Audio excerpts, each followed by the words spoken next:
আপনি কি জানেন মিউজিক ইন্ডাস্ট্রির এমন একজন ম্যাজিশিয়ান আছেন যিনি কোনো গডফাদার বা ব্যাকগ্রাউন্ড ছাড়াই শুধুমাত্র নিজের কণ্ঠের জাদুতে পুরো বলিউডকে একসময় কাঁপিয়ে দিয়েছিলেন? হ্যাঁ, আমরা কথা বলছি আসামের রকস্টার জুবিন গর্গকে নিয়ে, যার গান একবার শুনলে আজও মানুষের গায়ের লোম খাড়া হয়ে যায়। নমস্কার বন্ধুরা, আজ আমরা কোনো সাধারণ আলোচনা করব না। আজ আমরা চায়ের কাপে আড্ডা দেওয়ার মতো করে গল্প করব বলিউডে জুবিন গর্গের সেই অবিশ্বাস্য এবং ঝড় তোলা ক্যারিয়ার নিয়ে। এমন কিছু অজানা কথা জানব যা হয়তো আপনি আগে কখনো শোনেননি। The unsung rock star of Bollywood Zubeen Garg, এই নামটা শুনলেই আমাদের মাথায় সবার আগে কোন গানটা আসে? অবভিয়াসলি 2006 সালের গ্যাংস্টার সিনেমার সেই কালজয়ী গান ইয়া আলী। বস, সেই সময় এই একটা গান যে কী লেভেলের ক্রেজ তৈরি করেছিল তা যারা ওই সময়টা পার করে এসেছেন তারা ভালো করেই জানেন। যে কোনো ক্লাবে, গাড়িতে, রেডিওতে কিংবা মোবাইলের রিংটোনে সব জায়গায় শুধু একটাই আওয়াজ ছিল, ইয়া আলী মাদাত আলী। এই একটা গান জুবিনকে রাতারাতি বলিউডের টপ লাইমলাইটে নিয়ে আসে। গ্লোবাল লেভেলে গানটি এত বড় হিট হয়েছিল যে সেই বছর বলিউডের প্রায় সমস্ত বড় বড় মিউজিক অ্যাওয়ার্ডস জুবিনের ঝুলিতে চলে গিয়েছিল। কিন্তু গল্পটা শুধু ইয়া আলীতেই আটকে নেই। বলিউডে জুবিনের এন্ট্রি এবং ওনার কাজের পরিধি ছিল আরও অনেক গভীর। তিনি যখন মুম্বাইতে পা রাখেন তখন বলিউডের চেনা পরিচিত মেলোডি বা রোম্যান্টিক গানের ট্রেন্ডকে এক ঝটকায় বদলে দিয়েছিলেন। উনার কণ্ঠের মধ্যে যে একটা অদ্ভুত রনেস, একটা পেইন আর রকস্টারের মতো এনার্জি ছিল তা বলিউডের শ্রোতারা আগে কখনো শোনেনি।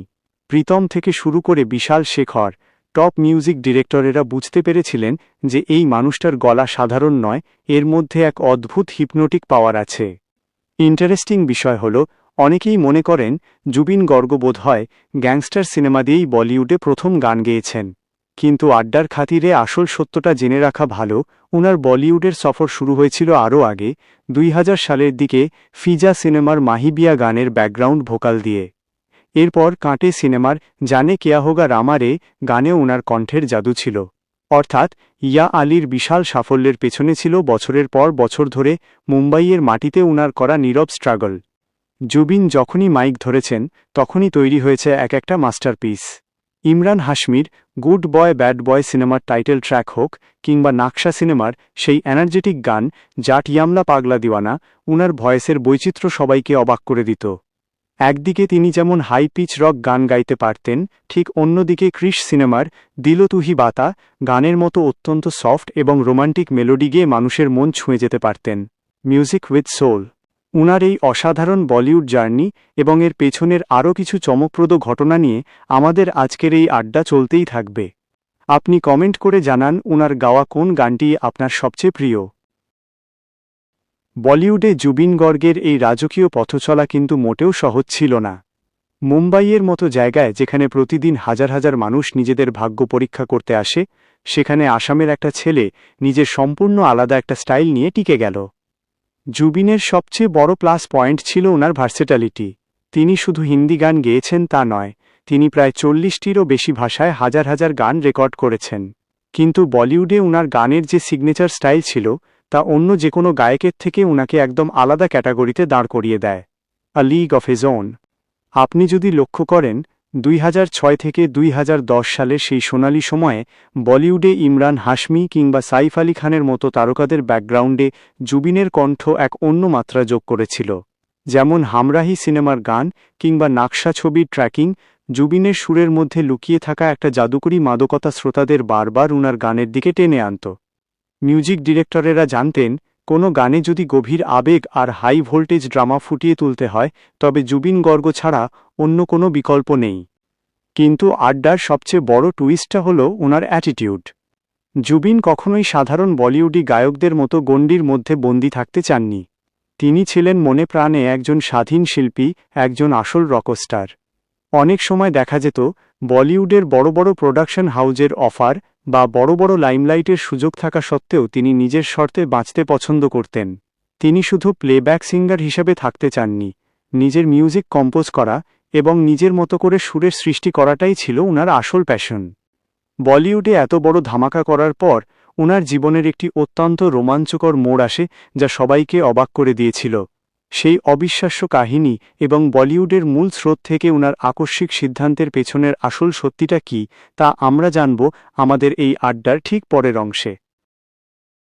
মুম্বাইয়ের এই চোখ ধাঁধানো আলো আর গ্ল্যামারের মাঝেও একটা সময় জুবিনের মনে হয়েছিল নিজের শিকড়কে ভুলে যাওয়া কোনোভাবেই সম্ভব নয়। কারণ একজন খাঁটি শিল্পীকে কোটি টাকার অফার দিয়েও বেশি দিন আটকে রাখা যায় না। ঠিক এই কারণেই যখন উনার কেরিয়ার বলিউডের একদম শীর্ষে ছিল, যখন প্রীতম বা মিথুনের মতো বড় বড় মিউজিক ডিরেক্টরেরা উনাকে নিয়ে একের পর এক হিট গান উপহার দিচ্ছিলেন, ঠিক তখনই তিনি এক অভূতপূর্ব সিদ্ধান্ত নেন। তিনি বলিউড প্লেব্যাক থেকে ধীরে ধীরে দূরত্ব তৈরি করে নিজের মাতৃভূমি আসাম এবং উত্তর পূর্ব ভারতের লোকসঙ্গীত ও আঞ্চলিক সিনেমার উন্নতিতে সম্পূর্ণ মনোযোগ দেওয়ার সিদ্ধান্ত নেন। Roots over stardom. অনেকেই এই সিদ্ধান্ত দেখে অবাক হয়েছিলেন, কেউ কেউ তো ভেবেছিলেন এটা ওনার কেরিয়ারের জন্য একটা মস্ত বড় ভুল। কিন্তু বস, জুবিন গর্গ তো আর 5টা সাধারণ গায়কের মতো নন, তিনি হলেন একজন সত্যিকারের ক্রিয়েটর। তিনি আসামে ফিরে গিয়ে নিজের ভাষার মিউজিক ইন্ডাস্ট্রিকে একাই কাঁধে তুলে নিয়েছিলেন। একের পর এক সুপারহিট থিয়েটার গান, অ্যালবাম এবং নিজের পরিচালনায় মিশন চায়না বা কাঞ্চনজঙ্ঘার মতো সিনেমা বানিয়ে আসামের ফিল্ম ইন্ডাস্ট্রিকে এক নতুন জীবন দান করেন। বলিউডের সেই চেনা গণ্ডি থেকে বেরিয়ে এসে তিনি প্রমাণ করেছিলেন যে একজন প্রকৃত শিল্পীর কাছে নিজের কৃষ্টি সংস্কৃতি এবং নিজের মানুষের ভালোবাসার দাম সবকিছুর চেয়ে অনেক ওপরে। তবে বলিউড আজীবন জুবিন গর্গকে মনে রাখবে উনার সেই ইউনিক কণ্ঠের জন্য।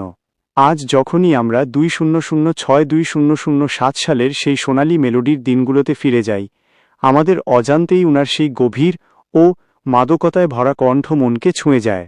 হিন্দি মিউজিক ইন্ডাস্ট্রিতে খুব কম এমন গায়ক এসেছেন যারা খুব কম গান গেয়েও মানুষের মনে যুগের পর যুগ ধরে এমন এক স্থায়ী আসন তৈরি করে নিতে পেরেছেন।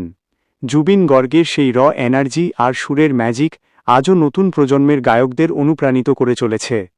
বন্ধুরা, জুবিন গর্গের এই অসাধারণ পথচলা, নিজের প্রতিভার ওপর উনার এই অটুট বিশ্বাস এবং নিজের শর্তে বাঁচার এই গল্প আমাদের অনেক বড় একটা জীবনমুখী শিক্ষা দেয়। আমাদের এই চমৎকার আড্ডাটি আমরা আজ এখানেই শেষ করতে যাচ্ছি। যদি আপনাদের এই গল্পটি এবং আমাদের আজকের এই আয়োজন ভালো লেগে থাকে, তবে অবশ্যই ভিডিওটি লাইক করুন ও শেয়ার করুন। এই ধরনের আরও চমৎকার সব আড্ডা এবং বিনোদনমূলক কন্টেন্ট পেতে আমাদের চ্যানেলটি সাবস্ক্রাইব করতে একদম ভুলবেন না। আপনার মূল্যবান মন্তব্য নিচে কমেন্ট বক্সে লিখে আমাদের অবশ্যই জানান। আজ তবে এখানেই বিদায় নিচ্ছি। দেখা হবে পরবর্তী কোনো এক নতুন আড্ডায়। ততক্ষণ পর্যন্ত সবাই ভালো থাকুন, সুস্থ থাকুন আর দেখতে থাকুন আপনাদের সবার ভালোবাসার চ্যানেল এডুভাইব স্টুডিও।